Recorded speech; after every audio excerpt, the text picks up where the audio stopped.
Hi welcome to our channel. So ఈరోజు video వచ్చేసి పెళ్ళికి ఆలస్యం అవుతున్న వాళ్ళు అంటే పెళ్ళి కాని వాళ్ళ కోసం ఈ వీడియో అనమాట.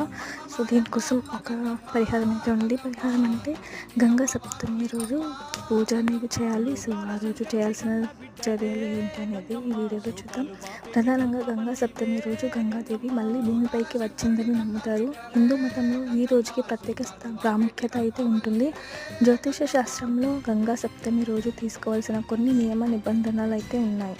ఈ పరిహారాలు చేయడం వల్ల 7 జన్మల పాపాలు తొలగిపోయి ఇంటికి ఐశ్వర్యం కలుగుతుందని చెప్తారు. గంగా సప్తమికి చేయాల్సిన పరిహారాలు ఏంటి అని తెలుసుకుందాం. గంగా సప్తమి రోజు గంగాదేవికి అంకితం చేయబడింది. ఈ రోజున గంగాదేవిని పూజిస్తారు. గంగా సప్తమి రోజు గంగాదేవి పునర్జన్మ పొందిందని మత విశ్వాసం. ప్రతి సంవత్సరం వైశాఖ మాసంలోని శుక్లపక్ష సప్తమి తిథి రోజుని గంగా సప్తమిగా జరుపుకుంటారు. ఈ సంవత్సరం